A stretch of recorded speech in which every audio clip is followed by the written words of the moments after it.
नमस्कार. मी चित्रा ताम्हणकर, पुणे. लेखक श्री अशोक कोठारे लिखित आणि ई साहित्य प्रतिष्ठानतर्फे प्रकाशित महाभारत मराठी अनुवाद या ग्रंथाचं अभिवाचन करणार आहे. महाभारत आदिपर्व खंड 4 प्रारंभ आज करणार आहोत. आदिपर्व भाग 159. बकासूर वध पर्व सुरू. जनमेजय विचारतात, अहो ब्रह्मर्षी, आता मला सांगा, एकचक्र गावात आल्यावर त्या महारथी शूरवीर लढवय्या अशा माझ्या पूर्वजांनी म्हणजेच पांडवांनी तिथे काय केलं?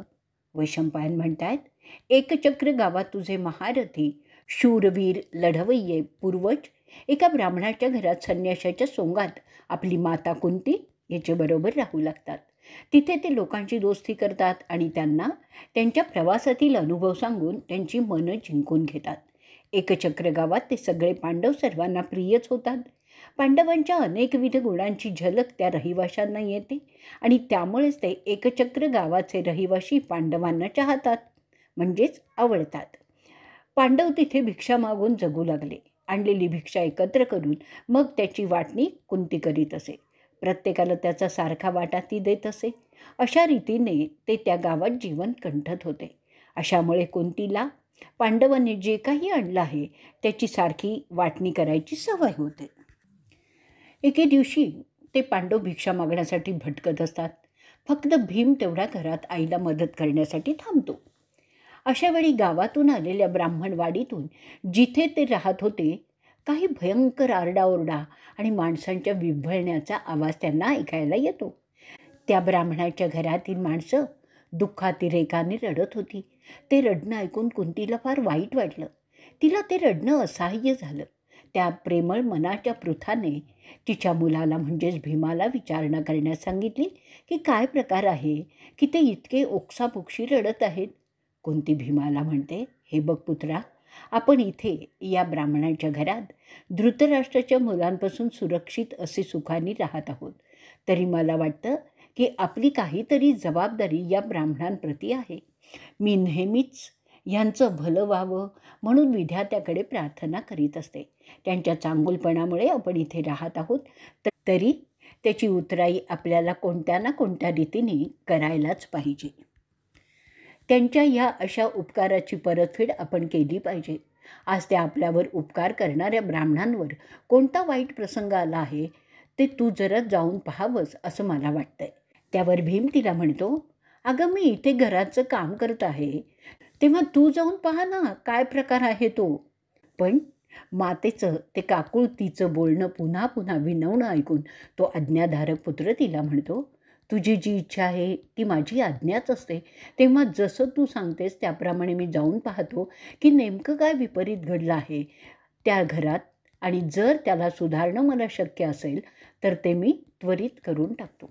वैशंपायन आता सांगतायत की अशा रीतीने त्या मुला आणि आईत संभाषण होत असताना त्यांना पुन्हा एका स्त्रीचं रडणं ऐकू येतं.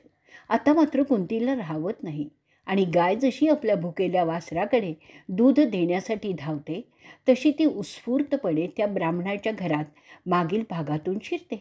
तिथे तो ब्राह्मण, त्याची भार्या आणि मुलगी घाबरलेल्या अवस्थेत एकमेकांना पकडून बसलेली ती कुंती पाहते. कुंती ऐकते की तो ब्राह्मण बोलत असतो, धिक्कार असो या मर्त्य जीवनाचा, जिथे फक्त दुःख आणि पीडा यांच्याशिवाय काही उरतच नाही. जीवन हे त्याशिवाय दुसरं काही नाहीच आहे. हा देह सद्गुण, संपत्ती, आनंद शोधण्यात आपण व्यथित करत असतो, परंतु हे तीनही एकाच वेळी प्राप्त करण्याच्या खटाटोपात आपण बरंच काही घालवूनही बसत असतो. फक्त हाती लागतं ते दुःख. आपण समजतो मोक्ष हेच आपलं अंतिम ध्येय असावं, असं मी पण समजतो. तो मोक्ष आपण कधीच मिळवू शकणार नाही. संपत्ती मिळवणं हे पाप केल्याशिवाय शक्य नसतं. त्यामुळे त्या संपत्तीबरोबर येतं दुःख. ती मिळवलेली संपत्ती काही कारणाने गेली तर आणखीनच दुःख. मला समजत नाही अशा गोष्टींपासून मी आणि माझी पत्नी कसे आणि कोठे पळून जाऊ जिथे हे दुःख नाही आहे. अशा रीतीने विव्हळणारा तो ब्राह्मण नंतर त्याच्या बायकोला म्हणतो, मी इथून निघून जाण्याची गोष्ट केली होती, पण तू इथेच राहण्याचा हट्ट धरलास आणि आज आपल्यावर ही परिस्थिती गुदरली आहेत. तू सांगत राहिलीस की तू इथे जन्मालीस, इथेच वृद्ध होणार, तुझे आई आणि पिता इथेच झाले, तिथेच स्वर्गवासी झाले. तुझ्या या हट्टापही आज हा प्रसंग आपल्यावर आलेला आहे. तुझे सगळे आप्त आता मरून गेले आहेत, तरीही इथे राहण्याचा तुझा आग्रह का? आता आणखीन किती आप्तांचे मृत्यू तुला अशा रीतीने पाहायचे आहेत? मला वाटतं एक दिवस माझासुद्धा असाच मृत्यू येईल तुझ्या या हट्टापायी. तूच खरी माझी मैत्रीण आणि साथीदारही आहेस. माझ्या आणि आपल्या सुखात आणि दुःखात आपण एकत्र राहिलो, पण आता अशी वेळ येणार असं दिसतंय की आपल्यापैकी कोणीतरी एक जाणार आहे. मी तुला सोडून जाऊ इच्छित नाही. आता आपला एकच लहान पुत्र, ज्यांनी अजून पुरतं जगसुद्धा पाहिलेलं नाही आहे, ह्या ठिकाणी आपल्याला अशा रीतीने सोडून गेला तर आपलं श्राद्ध कोण करणार ते सांग? आता ह्यानंतर माझ्या मुलीची वेळ येणार आहे का? काही कळत नाही. जिने अजून आयुष्य जगण्यास सुरुवातसुद्धा केलेली नाही आहे, अशी ती माझ्या जीवाची कन्यासुद्धा आपल्याला अशा रीतीने सोडून जाणार का? लोक काहीही म्हणत, मी मानतो की पुत्री आणि पुत्र एकसारखेच असतात. कोणी जास्त युक्त असं समजणं योग्यच आहे. जर तीसुद्धा अशा प्रकारे गेली तर माझं काय होणार? तिच्याऐवजी मी गेलो तर तुझं काय होणार? तू कुणाकडे पाहणार? मी जर असा मेलो तर मला शांती प्राप्त होणार नाही, कारण कारण मी सदैव तुमचाच विचार करत राहणार. या सगळ्या कल्पनाच किती घाबरवणाऱ्या आहेत. ते कोणालाही सांगताच येणार नाही. माझा धिक्कार असो. मी तुमचं संरक्षण करण्यास असमर्थ आहे, या जाणीवेने मी शरमेने खजील झालेलो आहे. ह्यातून सुटकासुद्धा नाही. ह्याचं अपरिमित दुःखही होत आहे. अशा जाणीवांच्या पुढे मी ह्यापेक्षा जास्त जगू इच्छित नाही. पुढच्या वेळी मीच जाऊ इच्छितो, असं तो बरळत राहतो त्या दुःखामुळेच. अशा रीतीने आदिपर्वातील बकासूर वधपर्वाचा 159वा भाग इथेच संपलेला आहे. आदिपर्व भाग 160वा, बकासूर वधपर्व पुढे चालू. वैशंपायन पुढे सांगतात, त्या ब्राह्मणाचं ते बोलणं ऐकून त्याची पत्नी रडत रडत सांगते की मला काय माहिती की तो ब्राह्मणाला सुद्धा खाईल. मला वाटत होतं की तो फक्त ब्राह्मणेतरांचा आहार करतो. जर मला हे माहीत असतं की हा असुर भूक लागल्यावर कोणालाही खाईल, तर मी तुमच्या सांगण्याप्रमाणे केव्हाच हा माझ्या पूर्वजांचा प्रदेश सोडण्यास तयार झाले असते. पुढे ती त्याला सांगते, आता शोक करण्यात काय अर्थ आहे? प्रत्येक जीवाला मरणं क्रमप्राप्तच आहे. जे होणं अनिवार्य आहे त्याच्यासाठी शोक करणं अयोग्य समजलं जातं. आपले आप्त आपल्या स्वार्थासाठी आपण जपत असतो. आता शोक करण्यात वेळ न घालवता माझ्या जाण्याची तयारी करा. मी तुमची अर्धांगिनी आहे आणि म्हणूनच मी तुमच्या आधी जाणं हे शास्त्रसंमत आहे. तुमच्या आधी जाण्याने माझी ख्याती होईल आणि ते एका पत्नीसाठी मोठं पुण्य कमावण्यासारखंही असतं. आपल्याला एक मुलगा आणि एक मुलगी आहे, म्हणून आपण या ऋणातून मुक्त झालेलो आहोत. तुम्ही त्या अपत्यांमुळे जितके आनंदी होत होता तितकी मी कधीच होत नव्हती. तुम्ही माझे देव आहात, सर्वस्व आहात. तुमच्याशिवाय मी ह्या जगात कशी राहीन? माझ्यानंतर तुम्ही या मुलांना घेऊन कुठेतरी जाऊन चांगलं जीवन जगावं अशी माझी इच्छा आहे, तरी ती तुम्ही पूर्ण करावी. आपण जाणता की जसं मातीवर फेकलेल्या खाण्याच्या तुकड्याकडे कुत्री धावत जातात आणि तो तुकडा मिळवण्यासाठी एकमेकांशी लढतात, तसंच नवरा मेलेल्या बाईच्या बाबतीतही होत असतं. तेच माझ्याबाबतसुद्धा होईल, म्हणून मीच जाणं चांगलं हे तुम्ही समजून घ्या. तुमच्या पश्चात जर माझी मतिभ्रष्ट झाली आणि मी अपमार्गाने गेले तर तुमच्या या मुलीचं काय होईल याचा विचार करा. म्हणून मीच जाणं श्रेयस्कर आहे. तुमच्या जाण्यानंतर मी या मुलांवर कसे चांगले संस्कार करणार ते सांगा. त्यापेक्षा मीच जाते आणि तुम्ही मागे राहून संसार सांभाळावा हेच योग्य आहे. तुम्ही माहीत नसल्याने शक्तिहीन अशा माझ्याकडे एखाद्या शूद्राने तुमच्या मुलीचा हात मागितला तर मी त्याला विरोध करू शकणार नाही आणि त्या प्रसंगी ज्या यातना मला आणि तुमच्या आत्म्याला होतील त्याचा विचार करा. अशा गोष्टी घडत गेल्या तर मी पाण्यातून बाहेर फेकलेल्या माशासारखी तडफडून मरीन, ते तुम्हाला रुचेल का? अशामुळे वर्णसंकर केल्याचं पाप आपल्या माथी लागेल, त्याचा विचार करावा. अशा सर्व गोष्टी लक्षात घेऊन तुम्ही मला जाऊ द्यावं. माझी ही मागणी पवित्र नियमानुसार अगदी योग्य आहे, म्हणून त्याला अनुमोदन द्या. पतीसाठी त्याग करणं हे मोठं पुण्याचं कार्य असतं, एका स्त्रीसाठी हे तुम्हाला वेगळं सांगण्याची आवश्यकता आहे का? मला जाऊ द्या आणि आपण आपल्या मुलांच्याबरोबर सुखाने राहा. ते पाहण्यात माझ्या दिवंगत आत्म्याला संतोषच होईल. असं ज्ञानी माणसं सांगतात की बळीसाठी फक्त नरच योग्य समजला जातो. हा नियम राक्षसांनासुद्धा लागू असेल तर कदाचित ते बकासूर मला न खाताच निघूनही जाईल आणि मग असं झालं तर बरंच होईल. जर त्यांनी मला खाल्लं तर मग तुम्ही पुन्हा लग्न करून राहावं. बाईला मात्र दुसरं लग्न करणं भ्रष्टतेचं लक्षण समजलं जातं. म्हणून माझ्या जाण्याचं दुःख करू नका. शेवटी एकच सांगते, मी त्या राक्षसाकडे जाण्याचा निर्धार केलेला आहे. तुम्हाला परवानगी द्यावीच लागेल. असं बोलून ती त्याची बायको आपल्या नवऱ्याच्या अनुमोदनाची प्रतीक्षा करीत राहते. वैशंपायन पुढे सांगतात की बायकोचं ते आर्त बोलणं ऐकून शोकाकुल झालेले ते दोघेही एकमेकांना घट्ट मिठी मारून रडत राहतात. हे सगळं त्या दोघांचं संभाषण कुंती आणि भीम मागील दारातून ऐकत होते. अशा रीतीने आदी पर्वातील बकासूर पर्वाचा 160वा भाग इथे संपलेला आहे. आदी पर्व भाग 161वा. बकासूर वध पर्व पुढे चालू. वैशंपायन पुढे म्हणतात, आपल्या माता पित्यांचं ते शोकमय संभाषण ऐकून त्यांची मुलंसुद्धा रडायला लागली आहेत. ते पाहून त्यांची माता त्यांना म्हणते, माझ्या बाळांनो, तुम्ही दुःख करू नका. तुमची काळजी घेण्यासाठी तुमचे पिता सदैव असतील. मी आता काय सांगते ते नीट ऐका आणि जे तुम्हाला रास्त वाटेल तेच करा. तुम्हाला माहीत आहे की भविष्यात केव्हा तरी मी तुमच्या पुढे मरणार आहे. सामान्यपणे माणसांना मुलं हवी असतात कारण ती त्यांची काळजी घेतील यथावकाश अशी अपेक्षा असते. पितरांचा सन्मान करून ती त्यांचं जीवन पलीकडील जगात सुसह्य करतात आणि त्यासाठीच त्या मुलाला पुत्र असं म्हणतात. हे ऐकून त्यांची मुलगी म्हणते, पितरांना मुलीच्या मुलाकडून तशीच अपेक्षा असते, परंतु मी त्यासाठी न थांबता स्वतःच ते काम करणार आहे, मला अर्पण करून. हा माझा भाऊ अजून फार लहान आहे. जर तू माझी आई आत्ता मेलीस तर या लहानग्याची कोण काळजी घेईल? असे सगळे आधी मेले तर पिंड कोण देणार? मी मुलगी असल्यामुळे मला पिंड देण्याचा नियमानुसार अधिकार नाही हे तुम्हीही जाणताच. अशामुळे माझा नाश ह्या जिवंतपणी होणार. त्यापेक्षा मीच त्या राक्षसाकडे जाते.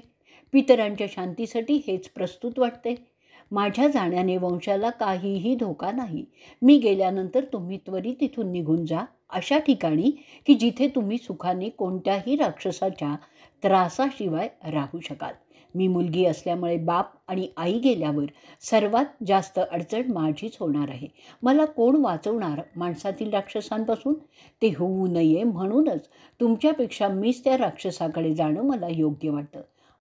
असं केल्यामुळे मला पुण्य प्राप्त होईल आणि तुम्ही सुखाने उर्वरित आयुष्य मजेत घालवू शकाल.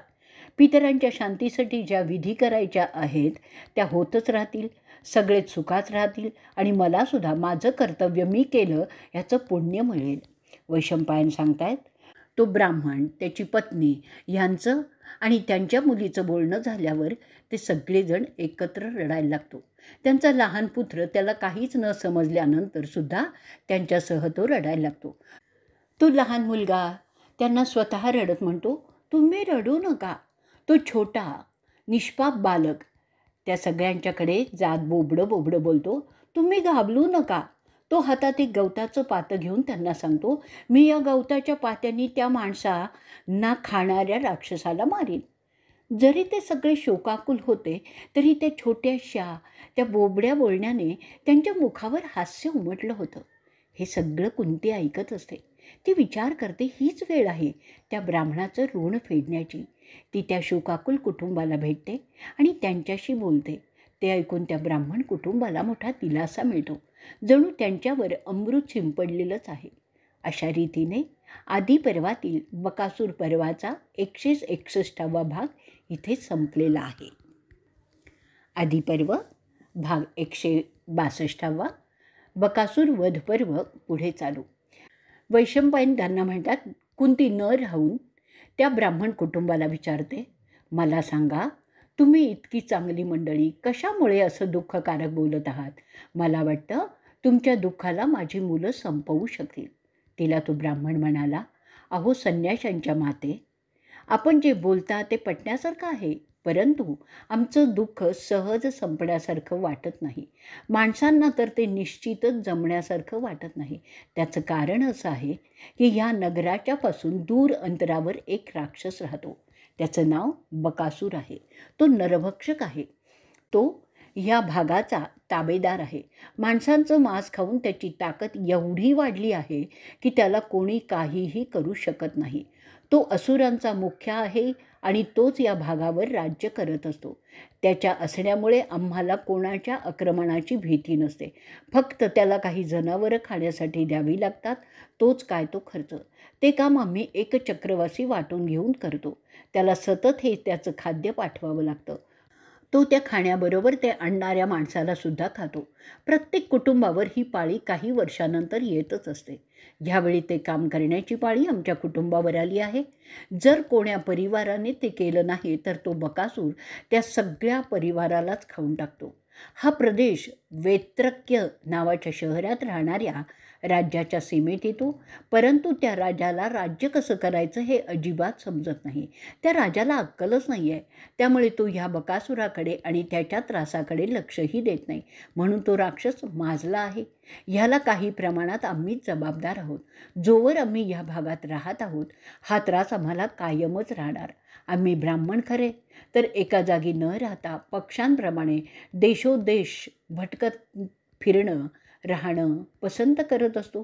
पण माझ्या नशिबी इथे कायम राहणं आलं आहे आणि आता आमची पाळी आलेली आहे तो राक्षसाचा खुराक घेऊन जाण्याची. म्हणजेच आमच्यापैकी जो तो खुराक घेऊन जाईल त्याला तो बकासूर खाणारच. हाच तर आमच्यापुढे मोठा प्रश्न आहे. समजलं का मातोश्री? असं तो ब्राह्मण कुंतीला सांगतो आणि पुढे म्हणतोही. असं सांगतात की चांगला राजा, चांगली बायको, पुरेशी संपत्ती असली की जीवन सुखी होतं. इथे माझ्याबाबत नंतरच्या 2 मला जमल्या, परंतु पहिली जी माझ्या हातात नाही ती जमलेली नाही आणि त्या कारणानेच आज आम्ही मोठ्या संकटात सापडलेलो आहोत. जर आमच्यापैकी कोणीही तो खुराक घेऊन गेलं तर आमचं घर कायमचं बर्बाद होणार आहे आणि त्याचंच दुःख आम्हाला होतं आहे. या दुःखातून आम्हाला कोणी वाचवू शकेल असं सुद्धा वाटत नाही. माझ्याकडे कोणी दास नाही की त्याला मी तो खुराक घेऊन जाण्यास सांगू शकेन. म्हणजे आमच्यापैकी कोणाला तरी जावंच लागणार आहे. ह्यातून माझी कोणीही मदत करणारा सुद्धा नाही आहे. त्या कारणानेच आम्ही दुःख करीत आहोत. समजलं का मातोश्री? पुढे तो द्विज सांगतो. मी जर आज खुराक घेऊन गेलो तर माझं सगळं कुटुंब माझ्यासह येणार, म्हणजे तो आम्हा सर्वांना खाणार. हे कसलं आलंय प्राक्तन आमच्या नशिबी लिहिलेलं, अहो दुर्भाग्य. अशा रीतीने आदिपर्वातील बकासूर वध पर्वाचा 162वा भाग इथे संपलेला आहे. आदिपर्व भाग 163वा. बकासूर वध पर्व पुढे चालू. ते ऐकून कुंती त्याला सांगते, अरे संसारी ब्राह्मणा, या तुमच्या संकटावर माझ्याकडे इलाज आहे. मी जे सांगते तसं जर तू केलंस तर तू आणि तुझं कुटुंब या त्रासातून मुक्त होईल. तुला फक्त एकच मुलगा आणि मुलगी आहे. माझ्याकडे 5 मुलगे आहेत. तुझा मुलगा फारच छोटा आहे, पण माझी मुलं मात्र मोठी आहेत. म्हणून मी सांगते ते तू आता ऐक. तुम्ही तो खुराक घेऊन जाऊच नका. तुमच्याऐवजी माझा एक बलवान मुलगा तो खुराक घेऊन जाईल आणि त्या राक्षसाला भेटेल. हे कुंतीचं बोलणं ऐकल्यावर तो ब्राह्मण उत्तर देतो, अहो मातोश्री, माझं आणि माझ्या कुटुंबाचं जीव वाचवण्यासाठी तुमच्या संन्याशी मुलाचा बळी जाणं मला कदापिही स्वीकारता येणार नाही. ते मोठं पापकर्मच होईल. त्यात तुम्ही माझे अतिथी आहात, त्याशिवाय ब्राह्मणसुद्धा आहात. अशा कर्माने मी नरकातच जाईन आणि ते काही योग्य होणार नाही. त्यापेक्षा आम्ही आमचे प्राक्तन स्वीकारणंच जास्त प्रस्तुत वाटते. अशा प्रसंगी एखादा हीन कुळीनसुद्धा असं पाप करण्यास तयार होणार नाही आणि मी तर ब्राह्मण आहे.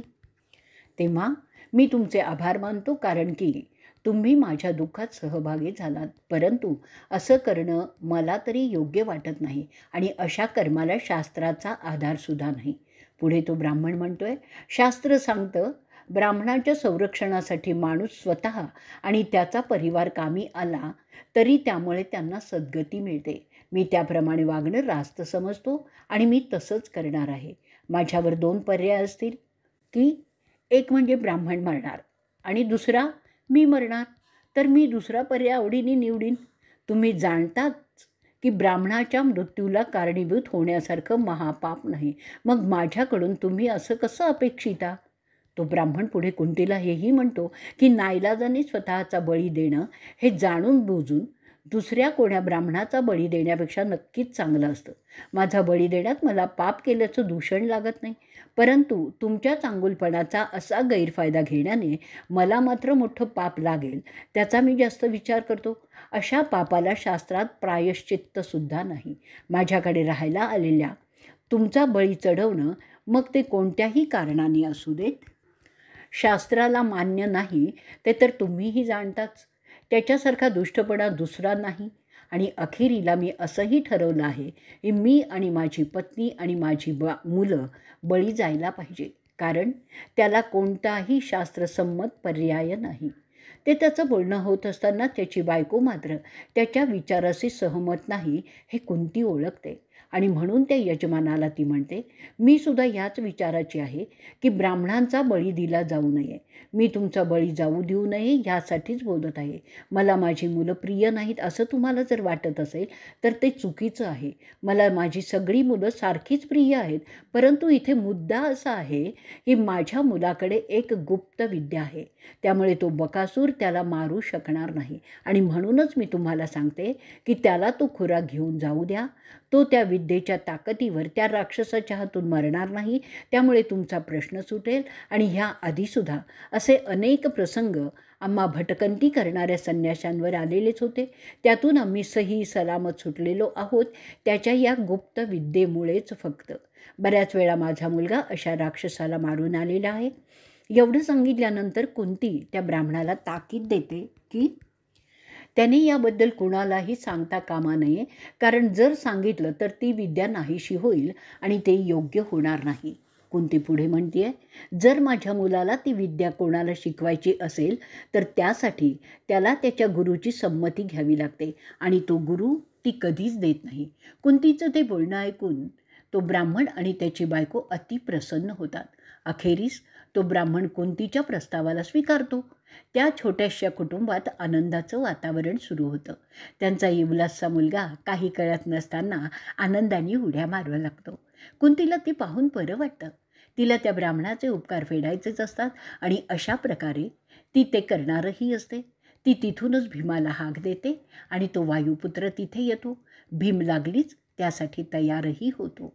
अशा रीतीने आदिपर्वातील बकासूर वध पर्वाचा 163वा भाग इथे संपलेला आहे. आदिपर्व भाग 164. बकासूर वध पर्व पुढे चालू. वैशंपायन ऋषी पुढे सांगतात, भीमाने कुंतीला ते खुराक घेऊन जाण्याचं काम करण्याचं आश्वासन दिल्यानंतर थोड्याच वेळात इतर भाऊ त्या दिवसाची भिक्षा घेऊन येतात. आल्यानंतर युधिष्ठिर भीमाशी बोलताना त्याला त्या कामाची माहिती समजते.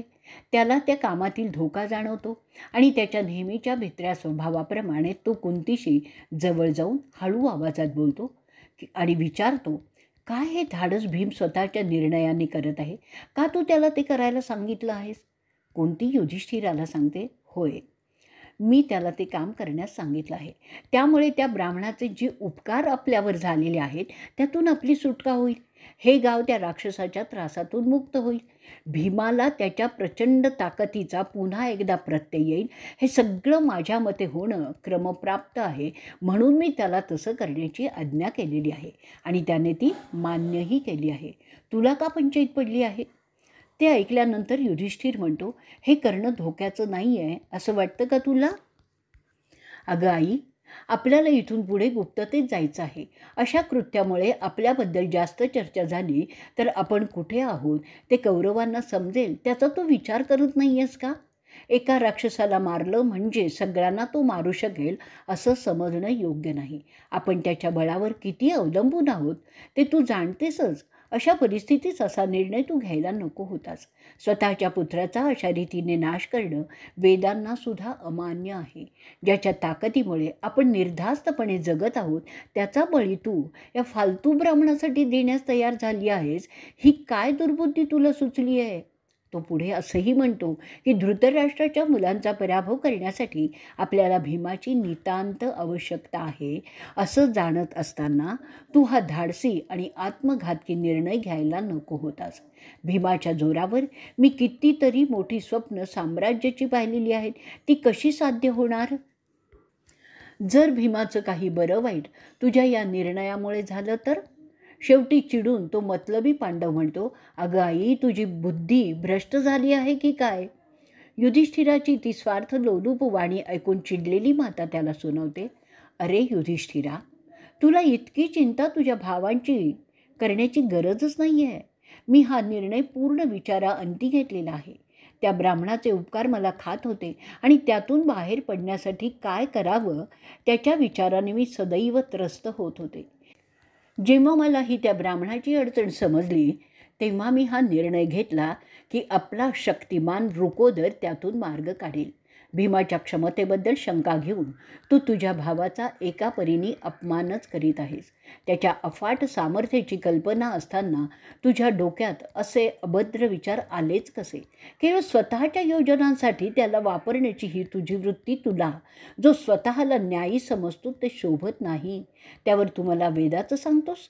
पुढेही कुंती त्याला सुनावते, भीमाच्या क्षमतेबद्दल शंका घेणं मूर्खपणाचं आहे, कारण त्याने जे लाक्षागृहात केलेलं आहे त्याचं पुरोचनाला मारणं, अखेरीस हिडिंबाचा वध, हे सगळं काय दर्शवतं ते तुला समजत नाही आहे का?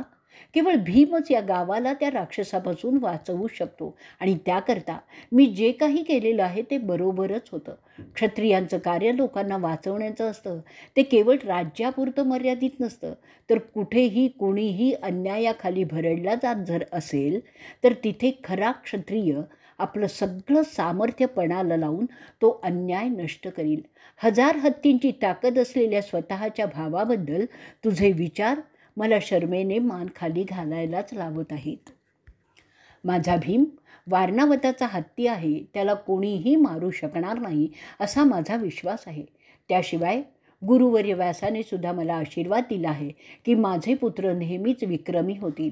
त्यावरही माझी पूर्ण श्रद्धा आहे. त्याकरता अशा रीतीने नकारात्मक दृष्टिकोन तू ठेवणं एका क्षत्रियाला शोभणारं नाही. माझा भीम त्या इंद्राला सुद्धा भारी जाईल याबद्दल माझी खात्री आहे. तुला माहीत नाही म्हणून सांगते, एकदा तो नुकताच जन्माला आला होता. माझ्या कुशीत होता. तिथून तो खाली दगडावर पडला तेव्हा त्या दगडाचा चुराडा झाला होता. अशा बलवान भीमाला कोणी राक्षस मारू शकेल हे संभवतच नाही. या सगळ्या गोष्टी लक्षात घेऊन मी हा निर्णय घेतलेला आहे. माझा निर्णय पूर्ण शुद्धीत आणि दूरचा विचार करूनच मी घेतलेला आहे. ह्यामुळे 2 उद्देश साध्य होणार आहेत. एक, त्या ब्राह्मणाच्या ऋणातून मुक्तता, आणि दुसरा, जेव्हा क्षत्रिय ब्राह्मणाला जीवदान करतो तेव्हा ते फार मोठं पुण्यकर्मच असतं. तसंच जेव्हा क्षत्रिय क्षत्रियांची, वैश्याची आणि शूद्राची मदत करतो तेव्हा तो ख्यातनाम होतो. राजाचं काम काय आहे की तो शूद्रांचं रक्षण करेल. महान तपस्वी कृष्णद्वैपायन मला नेहमी सांगतात की पार्था, तुझी मुलं कधीही हरणार नाही. त्यांच्या शब्दांचं महत्त्व तू समजून घे. माझ्या निर्णयाला अनुमोदन दे. नाही दिलंस तरी ते होणार आणि माझा भीम त्या बकासुराला मारणारच आहे. अशा रीतीने आदिपर्वातील बकासूर वध पर्वाचा 164वा भाग इथे संपलेला आहे. भाग 165वा, बकासूर वध पर्व पुढे चालू. वैशंपायन पुढे सांगतात की कुंतीचं ते निर्धारपूर्वक बोलणं ऐकल्यानंतर भित्रा युधिष्ठिर नमतं घेतो आणि म्हणतो, तुझा तोच जर निर्धार आहे तर तसंच होईल आणि मलासुद्धा विश्वास आहेच आहे की माझ्या भावाच्या शौर्याचा आणि धाडसाचा, की तो त्या कामात पूर्णपणे यशस्वी होईल. तरीसुद्धा या निर्णयामागे तुझ्या ब्राह्मणांप्रती असलेल्या भावना मला स्पष्टपणे दिसत आहेत. तू नेहमीच ब्राह्मणांप्रती विशेष अनुकूल असतेस.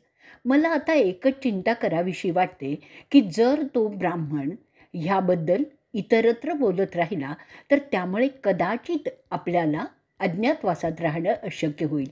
तेव्हा तू त्या ब्राह्मणाला ताकीद दे की ह्याबद्दल कुठेही तो अथवा त्याच्या कुटुंबातील कोणी काहीही सांगणार नाही.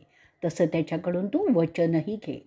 वैशंपायन सांगतात, ठरल्याप्रमाणे भीम त्या रात्री बकासूर ज्या जंगलात राहतो त्या ठिकाणी खुराकाने भरलेला तो गाडा घेऊन जातो. त्या जागी आल्यानंतर भीम तो खुराक स्वतःच खायला सुरुवात करतो. राक्षस तिथे वाट पाहत असतो, परंतु ते जे पाहतो ना ते त्याच्या अपेक्षाबाहेरचं असतं. पंडूचा पुत्र त्या राक्षसाकडे दुर्लक्ष करून ते खाणं चालूच ठेवतो. त्यामुळे संतापाने भडकलेला तो उन्मत्त राक्षस आणखीनच चिडतो आणि ओरडून बोलतो, हा कोण मूर्ख आला आहे माझ्याकडे आणि माझाच खुराक खात आहे. तो राक्षस भीमाचं अवाढव्य शरीर पाहतो. त्याचे डोळे लाल झालेले असतात संतापाने. त्याची रक्तवर्णी दाढी, रक्तवर्णी केस ताठ झालेले असतात. तो इतक्या जोराने आपली पावलं टाकत असतो की त्यामुळे ती धरती कंप पावत होती. त्याचं तोंड मोठं वासलेलं होतं, जणू काही आत्ताच तो त्या भीमाला खाणार आहे. एका कानापासून दुसऱ्या कानांपर्यंत असं ते वासलेलंच होतं. त्याचे कान लांब आणि टोकदार होते, जसे राक्षसांचे असतात. भीम त्याचा खुराक खात आहे ते पाहून त्याचा राग अनिवार झालेलाही दिसत होता. तो त्याचे ओठ चवताळून जोराने ताबत पुढे येत होता. त्याचं ते भयावह रूप पाहून कोणीही घाबरून बेशुद्ध झालाच असता, पण त्याच्या त्या अवताराचा भीमावर काहीही परिणाम झालेला दिसत नव्हता. उलट भीम त्याच्याकडे न पाहता त्याच्यासाठी आणलेला तो खुराक खाण्यातच दंग झालेला होता. बकासूर ओरडून बोलतो, हा कोण मूर्ख आहे की माझं खाणं खाऊन त्याला यमाकडे जाण्याची घाई झालेली आहे. त्याच्या त्या बोलण्याची चेष्टा करत भीम त्याचं खाणं चालूच ठेवतो. जाणून बुजून भीम त्याच्याकडे दुर्लक्ष करण्याचं दाखवत त्याच्या हालचालींवर एका नजरेने लक्ष ठेवीत खाण्याचा सपाटा चालू ठेवतो. ते लक्षात आल्यावर राक्षस आणखीनच संतापतो. आपले दोनही हात उंचावून तो ओरडत भीमावर चाल करून येतो. बकासूर भीमाच्या जवळ आलेला असतो आणि तो जोराने भीमाला एक ठोसा दोनही हातांची मूठ करून मारतो. जरी तो ठोसा भारी भक्कम होता तरीही त्याचा भीमावर काहीही परिणाम झालेला दिसला नाही. भीम मात्र तसंच खाणं चालू ठेवतो. ते पाहून तो राक्षस समजतो की हा काही सामान्य माणूस नाही आहे. त्यानंतर बकासूर जवळचं झाड उपटतो आणि भीमावर फेकतो. त्यानेही काही होत नाही असं दिसल्यावर तो आणखीन एक झाड उपटून फेकतो. तोवर भीमाचं खाणं संपलेलं असतं आणि तो बकासुराला घेण्यासाठी सज्ज होतो. बकासुराने फेकलेलं झाड भीम डाव्या हाताने पकडतो आणि त्याच्यावर उलट फेकतो. अशा रीतीने ही झाडांची फेकाफेक चालू राहते. भीम तुच्छतेने त्या राक्षसाच्या हालचाली पाहत असतो आणि त्याला आणखीनच चिडवण्याचा प्रयत्नही करत असतो. त्या झाडांच्या उपटाउपटीमुळे त्या जंगलातील झाडं जवळजवळ संपतात.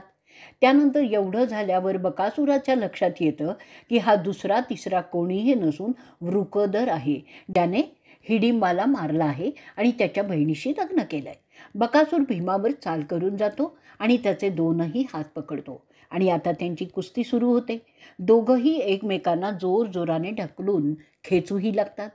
यात तो राक्षस भीमाला थकल्यासारखा वाटतो.